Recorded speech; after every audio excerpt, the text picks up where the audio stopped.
Mesdames et messieurs, bonsoir. Bienvenue à l'échiquier international. L'épisode extrême droitiste français n'a pas fini de cracher son venin sur l'Algérie en faisant de l'Algérie son sujet de campagne haineuse aux propos discriminatoires et stigmatisantes. Passons aux sommations, aux menaces. L'extrême droite est à sa tête le Premier ministre, n'épargne aucun moyen pour s'en prendre à l'Algérie et aux Algériens. Reprochons au gouvernement algérien son manque de coopération alors que ceux-ci n'hésitent pas à rejeter la demande de l'Algérie d'extrader Abdeslam Bouchouareb. L'Algérie dit prendre acte de cette absence de coopération judiciaire. Cette action vient rappeler le double standard de la France en matière de coopération judiciaire. Justement, tout de suite les développements.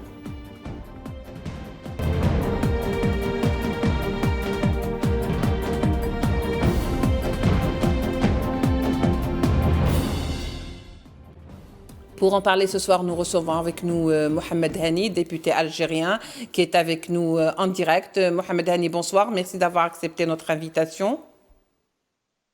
Bonsoir et merci pour votre invitation concernant le sujet d'actualité. Saad Lahnani, député algérien à l'étranger. Saad Lahnani, bonsoir. Merci d'être avec nous. Bonsoir, merci à vous et je salue mon collègue et néanmoins ami Mohamed Hani. Voilà, Monsieur Saad, pour commencer donc avec vous, la crise entre Alger et entre Paris entre dans son 7e mois ou entame son 7e mois et l'extrême droite monte toujours au créneau. Que cherche finalement Paris? Est-ce que c'est vraiment la rupture qui est recherchée? D'abord et avant tout, si vous me permettez bien, Oui. Je voudrais vraiment dénoncer avec les termes les plus durs, les plus fermes, les plus vigoureux une déclaration d'un député français au niveau de l'Assemblée nationale française où il s'est permis de qualifier l'Algérie, l'État algérien d'État voyou. Franchement, tous les Algériens ont été scandalisés par de tels propos qui ont été tenus à l'encontre de notre pays. Oui, effectivement, on constate depuis quelque temps que l'extrême droite et la droite dure mènent une campagne de haine qui évolue de façon crescendo. Donc, c'est une campagne qui puise son essence dans le colonialisme et dans les troupes de l'OAS. Je vais vous dire, ces derniers temps, on a entendu des propos qui n'ont jamais été tenus en France, à savoir les menaces réitérées à chaque fois à l'encontre des Algériens. Récemment, on a entendu carrément des menaces sur des fonds d'Algériens des biens des Algériens pour pas les transmettre en Algérie. Donc, on vit dans une période où l'extrême droite veut monter au pouvoir sur le dos des Algériens en utilisant la haine, en propageant la haine et le racisme, le fascisme dans la société française. Et à ce titre, permettez-moi de dénoncer quelque part l'attitude du président français qui s'est tu alors que les relations algériennes étaient quasiment dans une situation assez stable. Il s'est tu, il a permis à la droite et l'extrême droite d'attaquer frontalement notre pays. Le dernier exemple est édifiant. On voit bien que malgré 25 commissions rogatoires de la part de la justice algérienne qui sont introduites auprès de la justice française, eh bien, il n'y a eu aucune réponse. L'entraide juridique qui devait prévaloir entre les deux pays n'a pas eu lieu et l'argent qui a été volé, qui a été spolié aux Algériens, malheureusement reste aux mains des gens qui ont été condamnés en Algérie, en l'occurrence M. Abdeslam Bouchouareb, qui a été condamné par la justice algérienne des faits de corruption, de malversation et de trafic d'influence. Justement, Mohamed Hani, est-ce que vous ne pensez pas que quelque part, le fait qu'aujourd'hui la France rejette la demande algérienne d'extradition de Abdeslam Bouchouareb, sur qui pèsent plusieurs peines, donc malversation, corruption, détournement de fonds, met la France devant ses propres contradictions? Tout à fait. D'accord avec vous, il y a des contradictions et c'est un constat que nous faisons depuis quelques mois. Comme vous l'avez précisé, depuis les dernières élections législatives en France, la montée de l'extrême droite a poussé certains responsables politiques, entre autres Retailleau, à faire des déclarations qui attaquent l'Algérie en permanence et c'est devenu son sujet préféré. C'est du quotidien. Maintenant, pour la dernière décision de la justice française, suite aux 25 commissions rogatoires qui sont restées muettes auprès des autorités judiciaires françaises, nous constatons qu'il y a une justice à deux vitesses. Et le meilleur exemple, c'est que quand la France décide d'expulser un citoyen algérien du territoire français, ils le font en 24 heures. Ces commissions rogatoires ne datent pas d'aujourd'hui. Nous sommes à 25 commissions rogatoires sur lesquelles l'Algérie n'a reçu aucune réponse, contrairement aux autres pays européens qui collaborent. Donc moi, je suis surpris quand j'entends des politiques français parler ou des responsables sécuritaires français, entre autres la directrice de la DGSI française, qui parle d'un silence des autorités algériennes en termes de coopération sécuritaire. Comment voulez-vous avoir une coopération sécuritaire quand, au niveau judiciaire, vous fermez les portes et vous ne répondez même pas aux attentes du peuple algérien et de l'Algérie concernant des personnes qui s'attaquent en permanence à l'Algérie et surtout des personnes qui ont détourné des biens des Algériens et du trésor public algérien.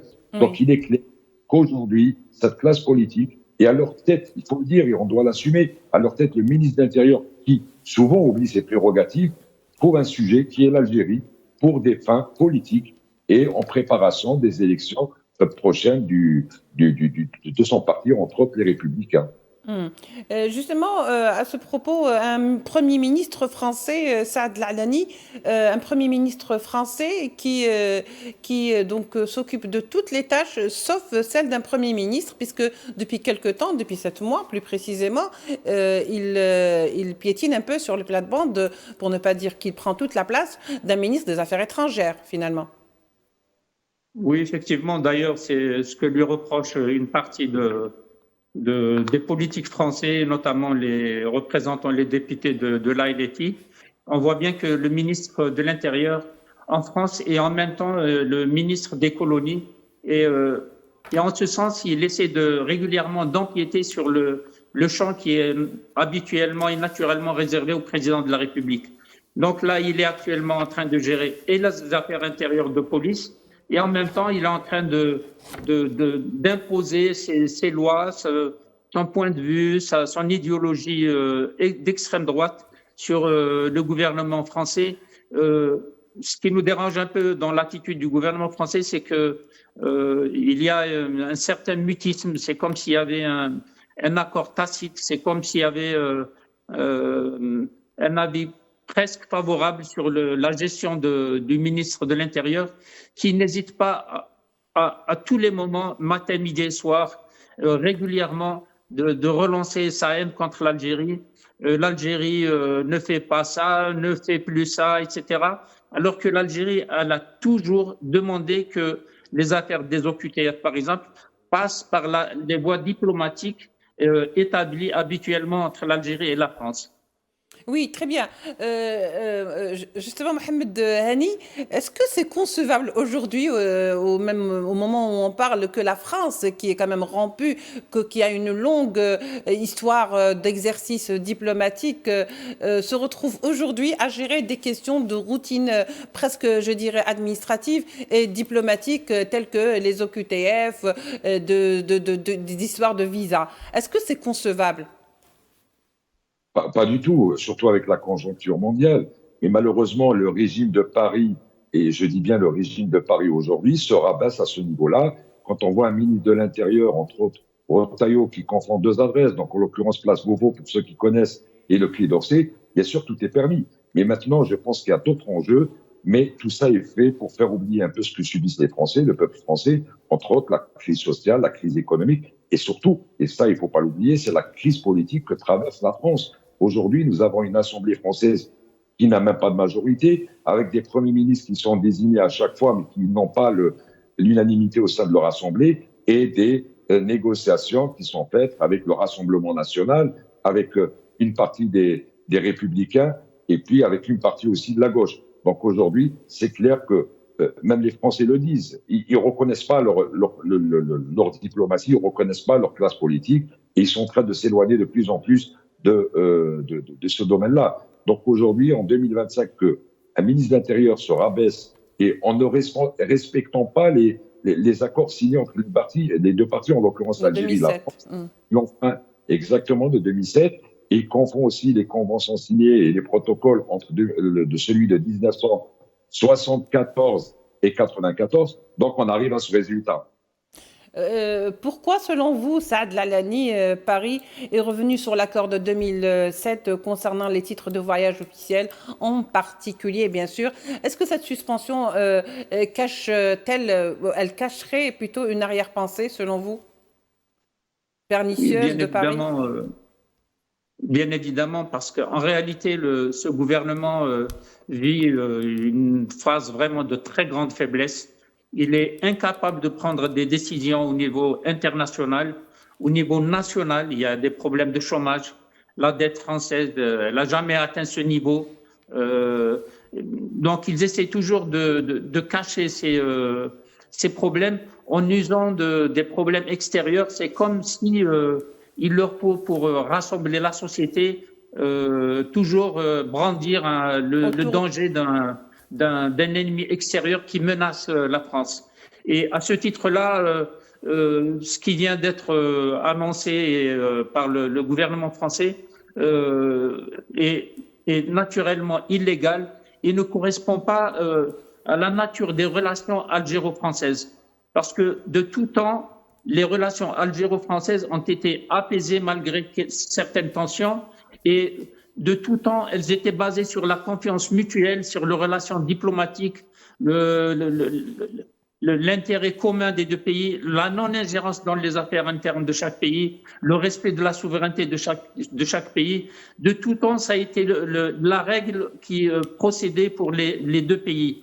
Alors, cette décision du gouvernement français, en fait, elle nous fait peur dans la mesure où on voit que cette escalade de mesures, elle n'a pas de fond, elle n'a pas de limite, parce que ils brandissent régulièrement déjà la question des sans-papiers. Après, ils vont s'attaquer aux gens qui sont réguliers dans le pays. Après, ils vont probablement s'attaquer aussi aux binationaux. Donc, c'est une attitude de suite en avant d'un gouvernement qui est incapable de gérer les problèmes internes de la France, le chômage, la dette, la situation géostratégique qui est en leur défaveur, parce que le spectacle géostratégique est en train de se façonner en dehors de l'influence classique de la France. On voit bien que les États-Unis ont cassé un peu la politique européenne en faveur de l'Italie, de l'Angleterre, en défaveur de la France. Donc, c'est disons, une situation géostratégique en pleine mutation, et dont l'Algérie a tout intérêt à bien se placer, parce qu'on le veuille ou non, les relations entre les États, entre les pays, est toujours basée sur des rapports de force. Donc, notre pays a tout intérêt à faire prévaloir sa force, sa population, son union interne, sa capacité à se défendre, et c'est la seule garantie pour assurer la sécurité de tous les Algériens dans le monde. C'est pour ça qu'on disait tout à l'heure comment on pouvait expliquer, Mohamed Hani, par exemple, cette stigmatisation de l'Algérien. Il y a une forte focalisation sur l'Algérie, surtout concernant cette histoire des OQTF, par exemple, alors que des chiffres officiels révèlent que d'autres pays du Maghreb ne font pas mieux en termes de laissez-passer consulaires. Je veux dire, pourquoi c'est cette focalisation en particulier sur l'Algérie? Tout à fait. Donc, déjà, nous démontons nous disons et nous confirmons que l'Algérie aujourd'hui est classée première en termes de respect et d'exécution des OQTF, enfin, du moins de remise de laissez-passer. Donc, ils brandissent cette information erronée pour justement influencer sur le public français, sur la classe politique française. Alors, il est clair, il y a un rapport qui a été remis récemment au niveau de l'Assemblée nationale française par le ministère de l'Intérieur, où les chiffres sont réalistes. L'Algérie est parmi les premiers pays qui respectent cette procédure, à condition qu'elle soit dans le respect des accords signés auparavant. Nous constatons qu'aujourd'hui, que le ministère de l'Intérieur et les préfectures françaises ne respectent pas ce volet-là, c'est-à-dire qu'ils s'amusent à expulser des Algériens sans respecter les protocoles signés, sans passer par la chancellerie ou les consulats algériens. Bien évidemment, nous refutons cela et nous estimons que à partir du moment où il y a des accords signés, nous devons les respecter. Et aujourd'hui, l'Algérie les respecte et nous refusons toute forme de menace que les autorités françaises brandissent au quotidien envers l'Algérie et les Algériens. Donc là, notre communauté subit une pression, même les binationaux, qui sont français à part entière et qui sont algériens à part entière. Mais aujourd'hui, je pense qu'il est temps que les autorités françaises réalisent un peu ce qu'ils font en ce moment, parce que c'est une montée en puissance de l'extrême droite, pour ne pas dire du fascisme que nous constatons aujourd'hui en France. Oui, justement, c'est pour ça que je disais, Saad Lalani, à force de faire feu de tout bois, on finit par obtenir des résultats complètement inattendus. C'est justement dans cette situation que se trouve aujourd'hui Paris, qui oblige ou tente d'obliger l'Algérie d'accepter les expulsions des Algériens, alors que elle n'obtempère pas lorsqu'il s'agit d'une coopération judiciaire, pourtant dans les normes immuables, c'est-à-dire qui ne s'applique pas seulement aux relations franco-algériennes, mais également avec des relations qui gèrent, si vous voulez, la sphère internationale, Saad Lalani. Oui, effectivement, vous évoquez là un problème fondamental parce que le pouvoir actuel en France, en fait, il a du mal à digérer une Algérie indépendante, une Algérie souveraine. Et ils sont encore dans les années 60, 61, 62. Ils ont l'habitude de gérer un peu les problèmes avec l'Algérie de façon un peu, disons, dominante. Mais la réplique de l'Algérie actuellement, qui procède avec une grande sérénité, avec une grande droiture, avec fierté, ne lâchant rien sur le principe. Parce que, vous le savez bien, les accords de 68 ont été négociés à la demande de la France, parce que c'est la France qui a demandé de renégocier les accords d'Évian. Et même il y a eu 3 ou 4 protocoles qui ont suivi encore les accords de 68. L'Algérie, de tout temps, a eu la bonne foi et elle a négocié souvent en sa défaveur. Et ces gens-là ont envie, en fait, d'écraser l'Algérie et l'Algérien. Et le président Abdelmadjid Tebboune, cette fois-ci, a dit non, ça suffit. L'Algérie, elle défend l'intérêt de ses compatriotes, de ses citoyens, et elle n'acceptera pas le diktat, l'oppression. On nous a très, très longtemps chanté la liberté, l'égalité, la fraternité, mais en réalité, on réalise que c'est des termes hypocrites. Au moment même où ils demandent de libérer Boualem Sansal, on voit bien que 25 commissions rogatoires n'ont pas été suivies de réponses favorables. Toutes les demandes du gouvernement algérien auprès des autorités françaises pour essayer d'assainir la situation, de récupérer ces biens, pourtant ces gens-là, ils ont des biens mal acquis en France, et les biens mal acquis en France, normalement, ils relèvent des enquêtes judiciaires et des traitements judiciaires au profit, au bénéfice normalement de l'Algérie. Donc là, il y a une forme de dichotomie, une forme de schizophrénie qui procède actuellement dans le gouvernement actuel en France, où l'extrême droite, elle essaie d'imposer sa loi à toute la société française. Et permettez-moi de saluer certains députés, certaines personnalités françaises qui ont exprimé une voix raisonnable, une voix dissonante à la voix de l'extrême droite et qui ont été d'une logique implacable et qui sont pour la coopération algéro-française dans l'intérêt des deux peuples et des deux pays.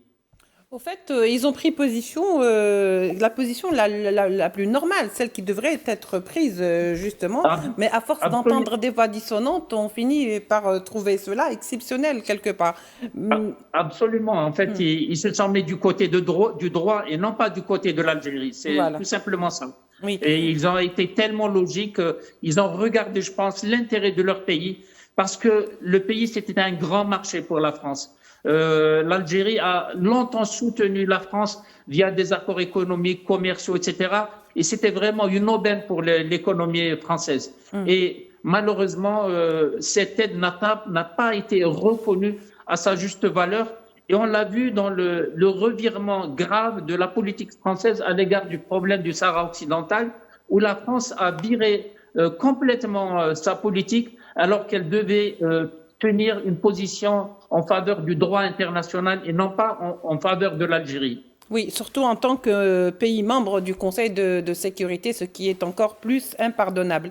Absolument. Mohamed Hani, alors on n'a pas cette impression depuis quelque temps que l'extrême droite veut aller vers l'apaisement, c'est plutôt le contraire, puisque de toute façon, l'Algérie est devenue réellement un sujet de campagne, un sujet de programme politique carrément français et même de surenchère. Tout à fait. Donc, nous sommes à la veille des prochaines élections en France, en fait, en 2027.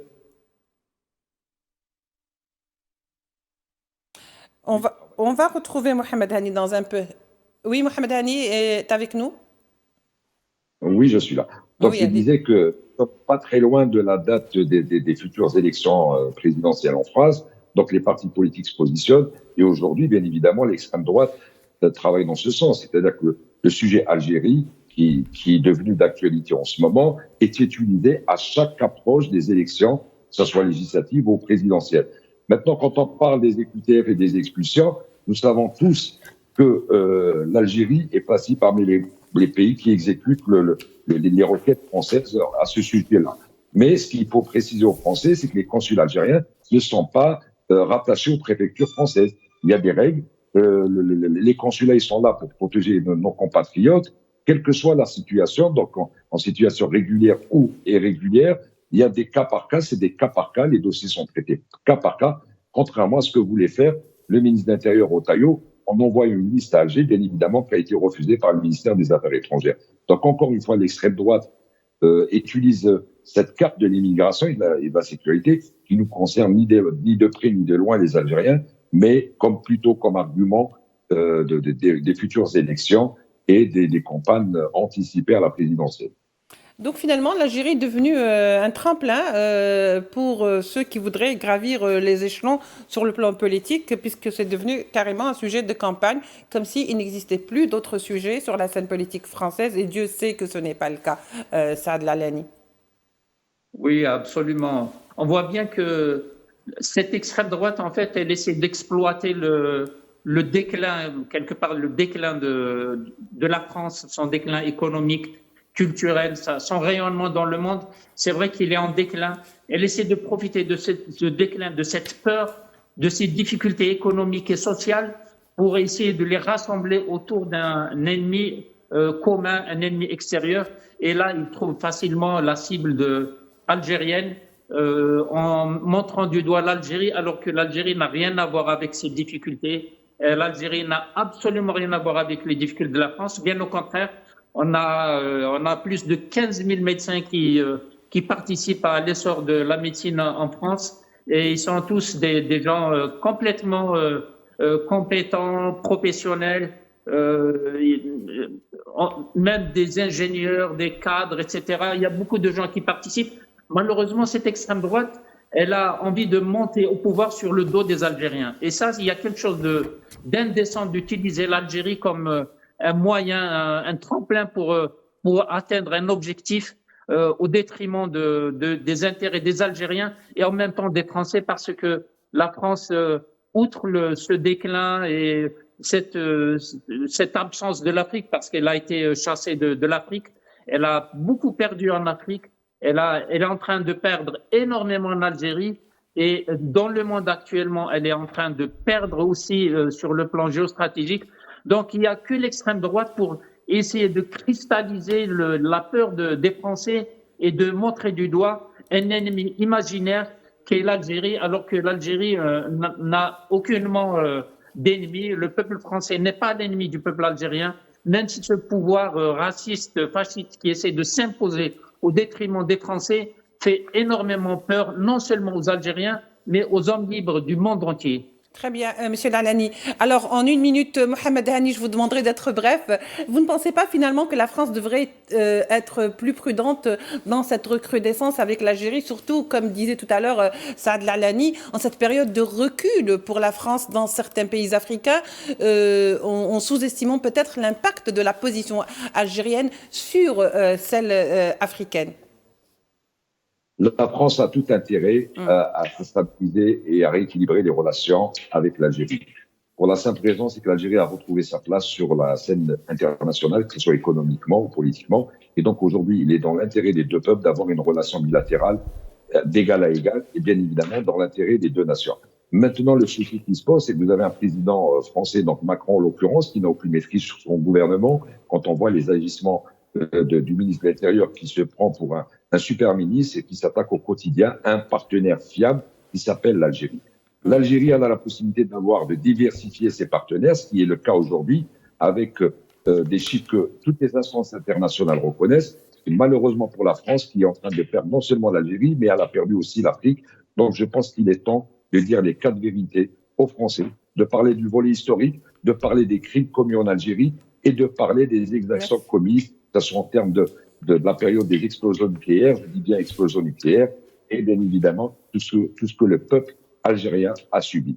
Donc il est temps qu'elle revoie sa copie dans l'intérêt des deux peuples.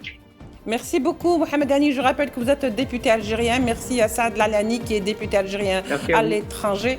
Merci à vous de nous avoir suivis. On se retrouvera demain. Vous retrouverez l'échiquier international demain pour de nouveaux numéros et de nouveaux sujets. Au revoir.